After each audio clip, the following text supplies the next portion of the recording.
Welcome, stargazers. This is the final chapter of the Jonestown series, and I am APM, your intrepid star guide.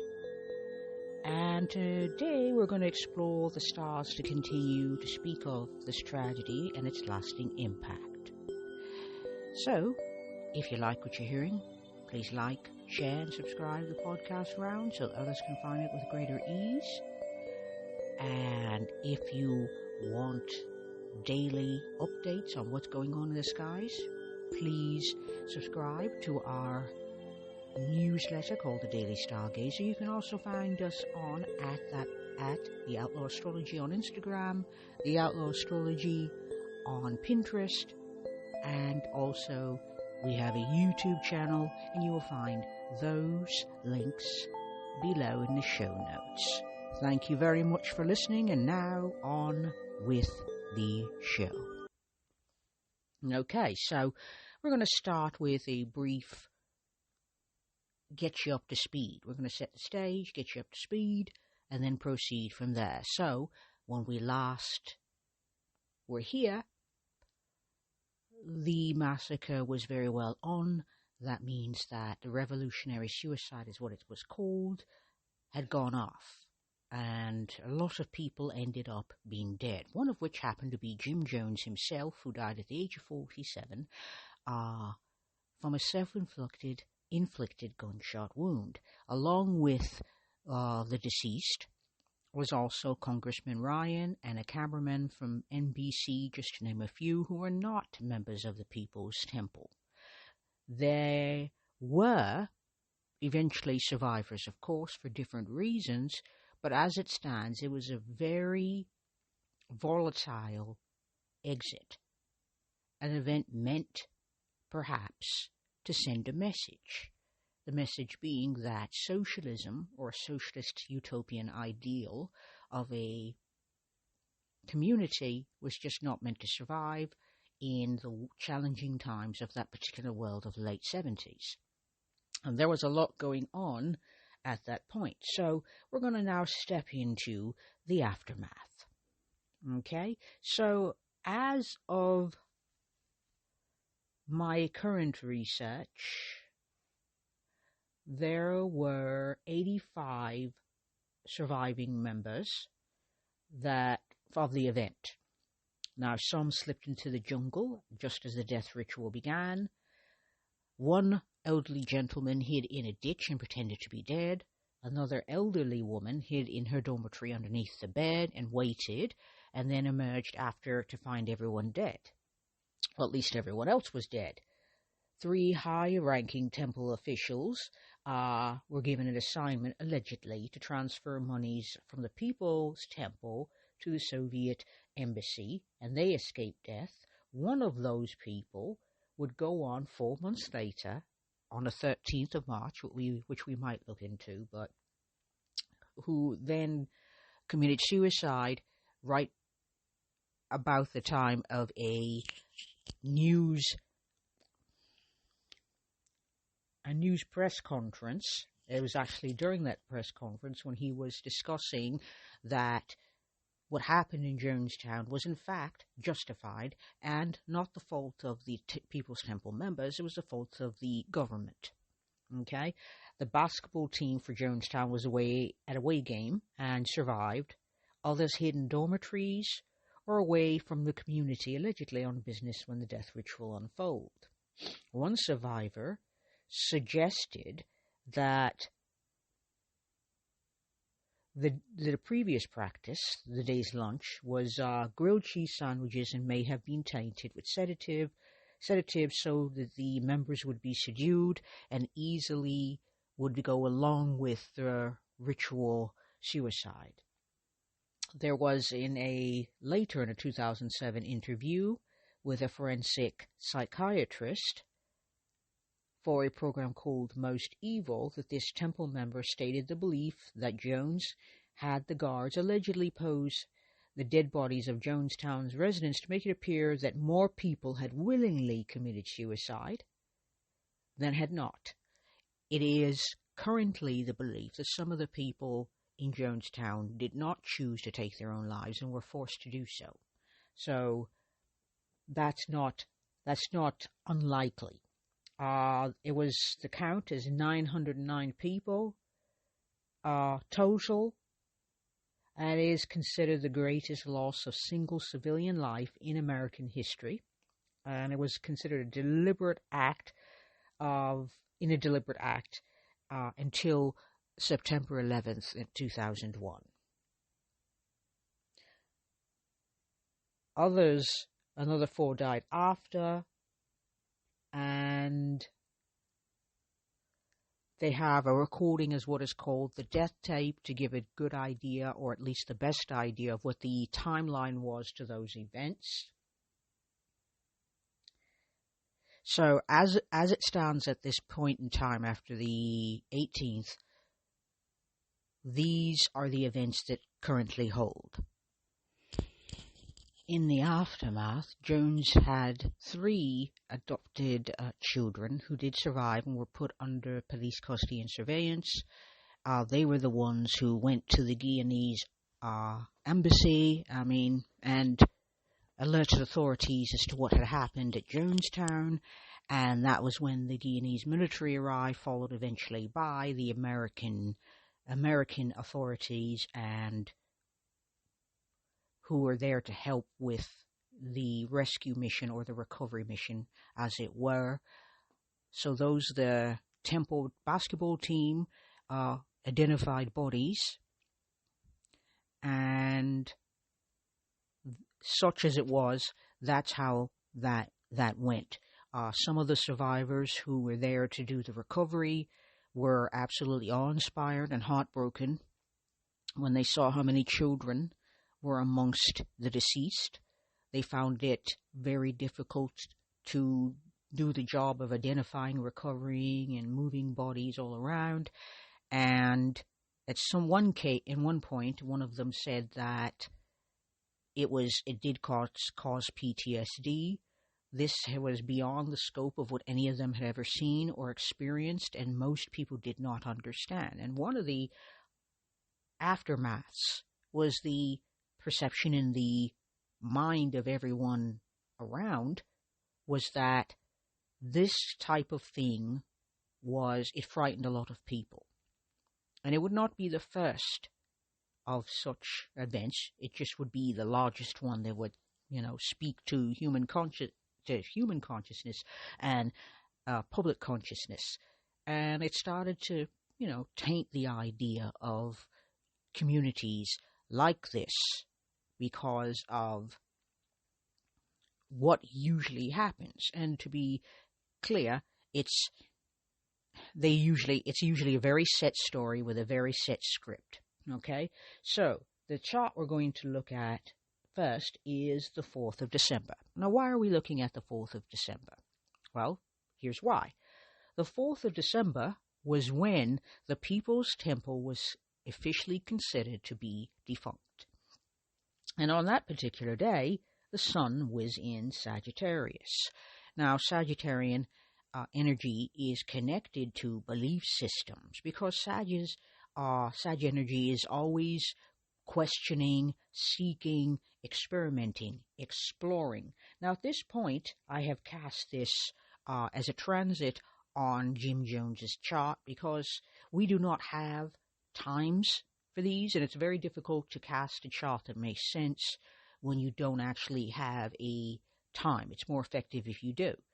I am absolutely fascinated by Jim Jones' psychology and how we arrived at the events of November 18th and everything leading up to it. So the aftermath is quite fascinating to me even still. You can still run a chart on someone who's deceased to get a better idea, or to get even more of an idea of where they might be today. Where might those energies cosmically, where would they be at today? How would they be painting on their chart? So on the 4th, the sun was in Sagittarius, and it's a very bright little satellitum or stellium, and it has the sun at 12 degrees, Mercury at 15 degrees, Neptune at 17 degrees, Mars at 23 degrees, and the MC at 27 degrees, and all of this is all hanging out in the house of the hidden, which is the 12th house, that which you cannot see. Now, in a criminal chart, a criminology astro chart, this is where hidden things are hidden. Money could be buried, bodies could be buried, that sort of thing. But the thinking, the ideology could also be buried. And it's a lot of energy here. It's about belief systems, religious systems in particular, and how we connect or label or the narratives we tell about the great weird, which some people call God or the Force or Sam or Fred or simply God. Okay? And that's how you connect with that energy. And there's a lot of this. The People's Temple was meant to allow people to connect, to allow them to live in a society that worked for everybody, not just a few people. That people of different beliefs, races, from different walks of life could come together and live together in unity, was the whole point. And it's not entirely a terrible idea. It gets away from us a lot of the time. Most of these stories get away from us. So what we're going to do is focus on Neptune as part of that connection. And here's why. Neptune, when it's healthily function, is very spiritual. When we talk about unconditional love, we're talking about goodwill towards other people. We don't talk about, anybody having the freedom to walk across other people or to use or to harm others freely, and that other people just tolerate it because they love them. No, it's goodwill. It's the idea that you allow other people to go their own way without interfering with them in a way that would harm them, and you don't allow others to do that to you. So basically, we treat each other humanely and with ethics. But when Neptune is involved, sometimes that gets turned into illusion. And the illusion here is that this church was just a simple church with utopian ideas and socialism. What it hid was the fact that the beliefs, the orthodoxy behind it, wasn't entirely just utopian. Beneath all of this was also control and and also idealism. When we're looking at Neptune, we're looking at idealism in this extreme, to the point where it could get to fantasy. And when it gets to fantasy, things can get dangerous because Mars is alongside by 6 degrees in this transit chart. That's a little too far for me to consider that a conjunction, but Neptune could still exert power by being co-present in the same house, which is the 12th, with that Mars.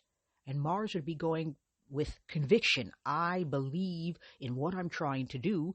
However, that doesn't mean that my idealism can't be fantastic or escapist, because the Jonestown commune was created in order to escape what was going on in the United States, because the Jonestown idea it's a nice idea. The problem was that from practically the beginning, there were fissures, there were cracks, there were problems with power, control, and sex, and people being forced to do things against their will, and not having the freedom or not having access to their own money, their passports, even their social security checks were taken away. So the illusion is that this ideal dream has occurred, that our vision has come true, and the fact of the matter is it hides a lot of power and a lot of control.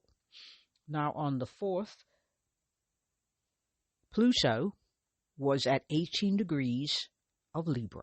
And that would be in the 10th house. So yes, it's having a nice little chat with Neptune. That means Pluto is the shaper here because it's the further out planet.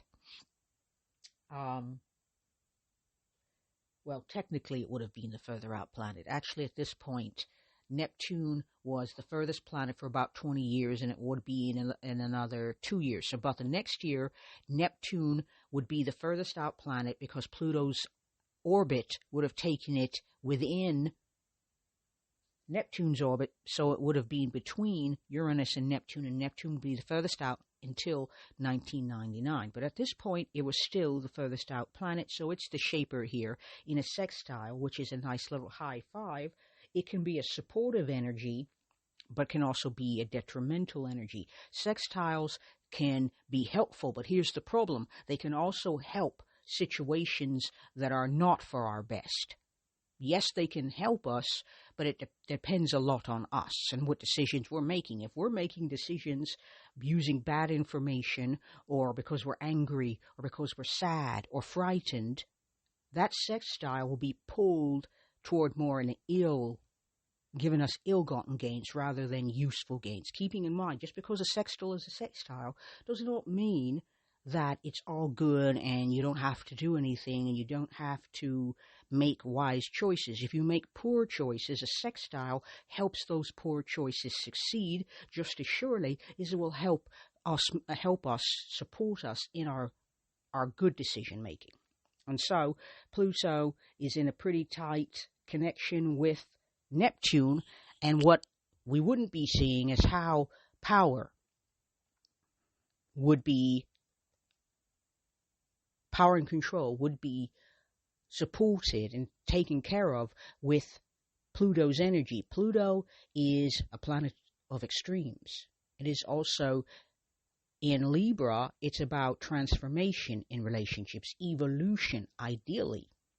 However, in this case, Pluto in Libra is also the ability to use charm and people skills and even a little bit of fawning, which is a survival skill, to create an illusion that everything's okay, everything's all right, don't worry, which is basically the attitude on the 18th of November. And from the 14th to the 18th of November, that was the attitude being put forth out there by the leadership, including Jim Jones of the People's Temple, that all was okay, everything was all right, it's beautiful, it's wonderful. We are building bridges between genders and races, and we're going to create this utopian society, and all we need you to do is just go away. And so it's setting forth that beautiful idea that what we have is a harmonious, inclusive society. The 10th house would be how the perception in a criminology chart, the perception of the event or the people. And at that point, until this all blew up, because I don't think people were just reading the newspapers as well. This was a very busy time period. A lot was going on and would still go on. So this is a thing that was happening, but I'm not certain how well informed most of the public in the United States in particular were.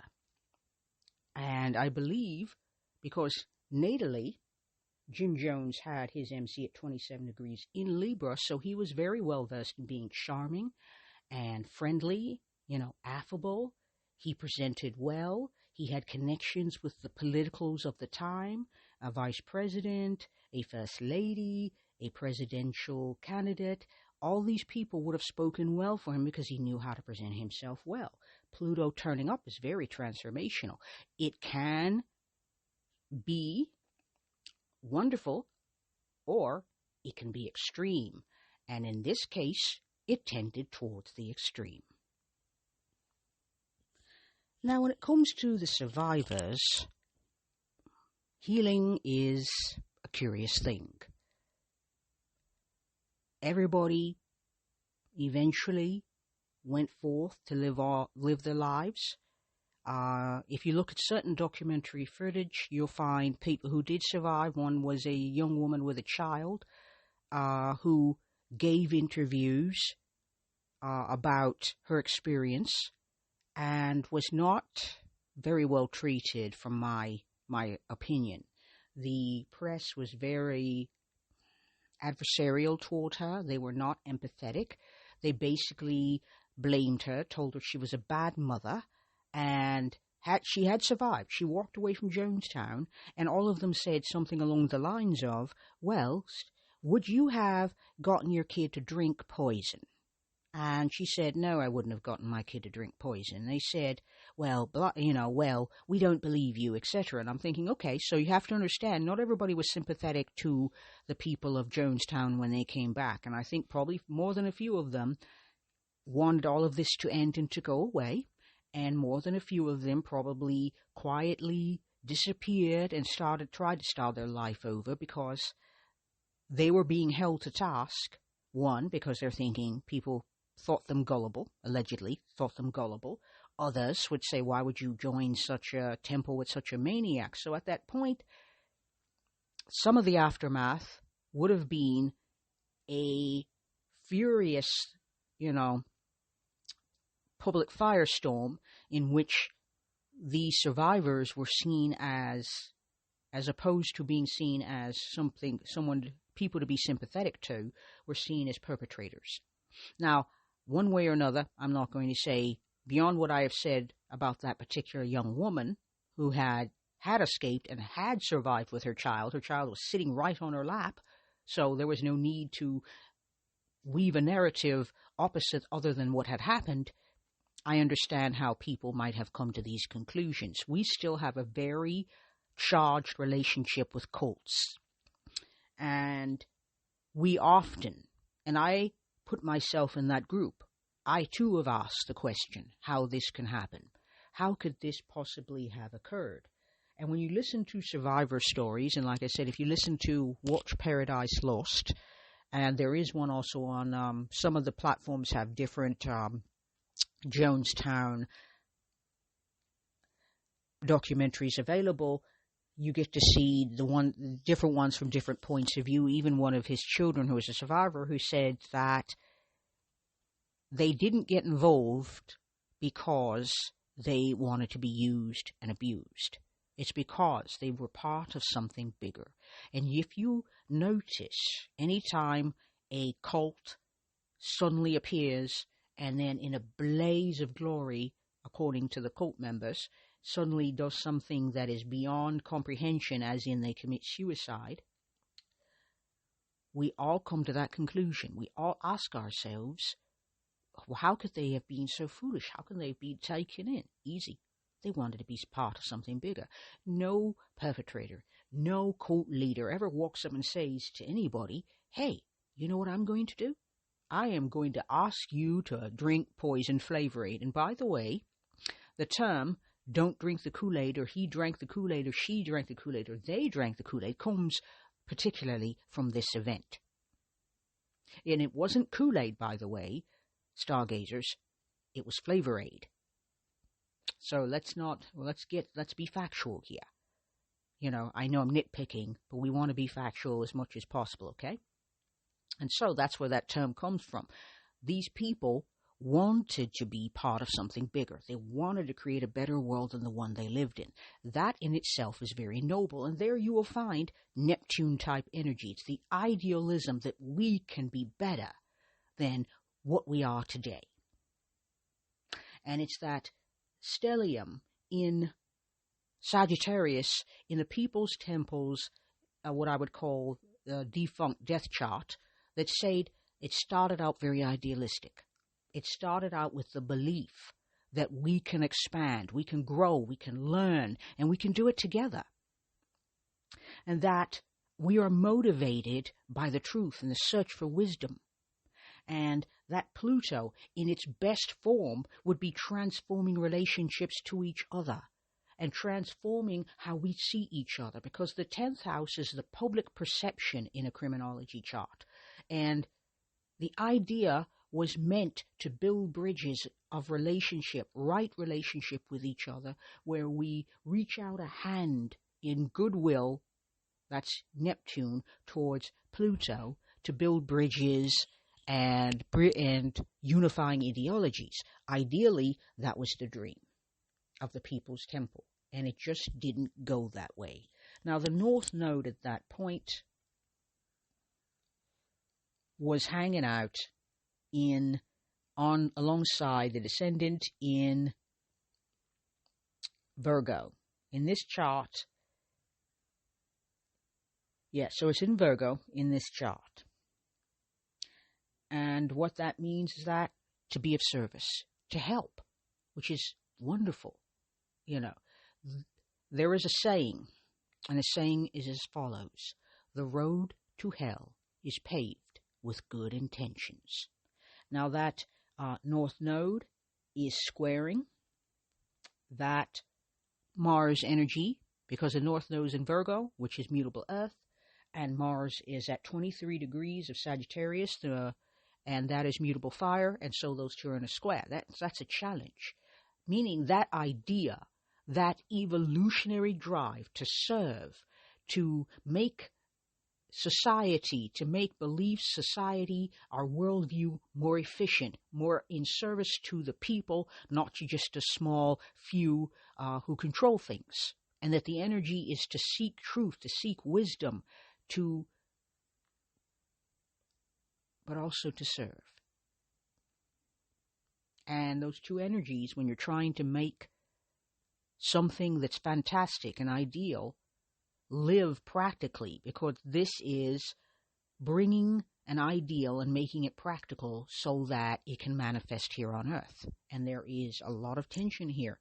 Some of these ideals at the time were not entirely practical. I like the idea of a society where we all sing Kumbaya. By the way, that's a Gullah word, which is basically about loosely speaking, about peace and unity and things like that. But that, there's going to be challenges when you're trying to upset a society that's not particularly or intentionally moving towards an evolution where everybody wins, not just a few people. Okay, so that's what we're seeing right there. And across the way, the IC is in Gemini, and it would be in a trine with the MC of Jim Jones. So, supportive air energy. There's a lot of information flying around in this particular, and the MC in this chart is in the 10th house, which puts the IC down below over here. Transiting IC was in, transiting IC was in the 6th house. His IC was in the 10th house. And that would be, they're trining one another. They're in Gemini and Libra. And so that wonderful image and all the ideals of that image and how beautiful it all sounded should have been supported. But what it supported instead was a lot of information. None of it seemed to agree on anything. Okay? It was a firestorm of misinformation and a lot of information, a deluge, which made it hard for people to understand what was going on because everybody had their own different points of view, and any politicians that had been standing with Jones up until this point quickly averted themselves and jumped off this ride as quickly as possible because they wanted to save their political careers. That is how they make their way through this world. And so, a lot of information, but not who knows how much of it's accurate. How is it possible that we can know each other's motivations? The IC is what's behind and what's underneath in the bottom of a chart. And in a transit chart, what people really think, what their opinions really are, would be hard to see. And so we're looking at his ascendant was in Capricorn. We don't have any significant energies moving through that particular chart. The transiting moon was in the 2nd house in Aquarius, and it's the vision. So considering that some members allege that they were sent on a mission to deliver monies to the Soviet embassy, which, by the way, they were intercepted before they ever got there, and they claim to have hidden the money somewhere. So nobody's certain. Now, when you're looking at the moon is also ambiguous. It shapeshifts, and it's in Aquarius. So what the vision is in the 2nd house, which is money, having to do with crimes, having to do with money, was there a motivation here having to do with the money? And yes, there was. It was everybody's money was communal money, and all of that $2 million actually came from People's Temple members, because if they had Social Security checks or whatever money they had was immediately given to the temple, and any money they had was given to the temple immediately. Nobody had monies of their own where they could just go off and have the freedom. So you have to understand, nobody had the resources, which is also a second house thing, or the financial means to leave Jonestown, because you need money to leave places to go to other places. This is still a capitalist society, even in December 4th, 1978. And so the money was going to the commune, a futuristic, utopian ideal, very humanitarian, but keeping in mind that it's what the money, where the money really ended up with, who it really ended up with, and where it really went is a totally different thing. Now, it's at 12 degrees of Aquarius, and it would be in a sextile with the sun. And ordinarily, like I said, that's a supportive energy. It is an edgy energy, but it can support. But it can support good or ill. That's the thing we must all know. It can support ideologies that are utopian in scope, but it doesn't mean those ideologies are practical at all. And it doesn't mean that there will not be challenges. Sextiles are not like trines. Trines are very supportive. They're almost feel easeful, whereas a sextile requires effort and energy for it to be useful.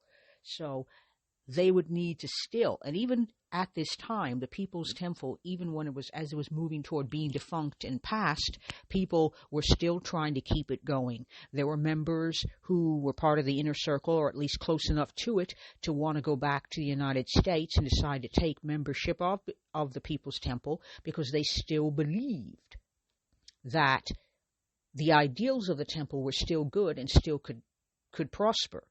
But the 4th is considered absolutely to be the official ending, as far as the news reports that I have read, of the People's Temple. And so that sextile can support utopianism, humanitarianism, but it could also be very, very opinionated, very set in ways. Some people say, some astrologers say, that Sagittarian is very dogmatic. I wouldn't say dogmatic, I would say a person of conviction, meaning you can be convinced of all the wrong things. You can be convinced of beautiful, wonderful things that help people or want to help people, and that can all just completely get pissed away because of the human desire to make things manifest. But we also have to make choices, and those choices have to be wise choices, meaning choices that are likely to benefit us and others, in a way that is going to be beneficial, meaning that people can thrive. In this case, people didn't get to thrive. There was a failure to thrive. And so this sun at 12 degrees in a perfect partile, meaning at the same degree sextile with the moon, is part of the information. So basically, when you see a sextile between sun and moon, that would be a waxing crescent. And what that means is that it's only some of the plans, some of the information, some of the ideas is going to be available at any moment, which means there's a lot more information that is not going to be seen. True motivations may not be noticed. Okay? And one last thing, let me find out where Jupiter is hanging in this chart. Now, transiting Jupiter is in Leo, and it's at 8 degrees. And let me see if it's doing, so it's about 4 degrees off. So it is in Leo, it's in fire, it is in the 8th house. The 8th house would be the manner of death, and the manner of death for some of them would be bullets, because, but it could also be tin, it could be ideals. So we're looking at Jupiter, we're looking at being seen and heard, but its pride and its arrogance and its excess. It is the cause of death, could be seen as an extreme belief in one's importance, the extreme belief in one's ideals, extreme belief that only one, Jim Jones, is correct and everybody else is wrong. And because everything became focused, Jupiter in not in the happiest place in the 8th house would have a difficult time there. It's a challenge to be there, meaning that when it comes to Jupiter, it's in excess. There is a lot. It is this fiery death through poison. It is a lot of people being deceased. So when Jupiter touches things, it expands things. And so that death toll, manner of death, is going to be huge. And we're looking at it in Leo, which means the focus would be on someone feeling self-important, someone wanting to be seen and heard, and someone wanting to make a statement, which Jim Jones wanted to make the biggest statement possible, which is why he had the death ritual happen as it did. Okay. And so that is that Jupiter in rulership with the 12th house of that which is hidden. And that is a supportive trine, but it's a lot of fire. Might suggest a little bit of anger there, some rage. There was big rage. Very upset that I had plans, and those plans got derailed by people who really had no business meddling in Jim Jones's affairs. Allegedly, according to Jim, those would be some of the ways he might see that. Okay? So, when we're looking at the lessons here about the patterns and the dangers, we're looking also at charismatic leadership. Jupiter in Leo is very charismatic. And you can see how charisma, because it's making that sun in Sagittarius beautiful, and the sun illuminates, Jupiter makes bigger. So we're looking at giant charisma. But we're also looking at collective delusion, because that stellium in the 12th house has Neptune there, and that's collective delusion. The idea that you can create a perfect world within a world that is far from perfect and sees no reason for this world to exist at all. So charismatic leadership usually leads to a lot of people getting hurt. Now, what does this tell us about us as people? It makes me ask the question, could I fall or be coerced? Or could they just say, hey, you want to be part of something bigger? Would I buy that? Would I buy that? And I've got to be honest, in this moment, I'm not so sure that if a charismatic leader telling me that I could make the world a better place, or at least save it, didn't appeal to my altruism, I can't say with complete conviction that my answer would be absolutely not. I can't say that.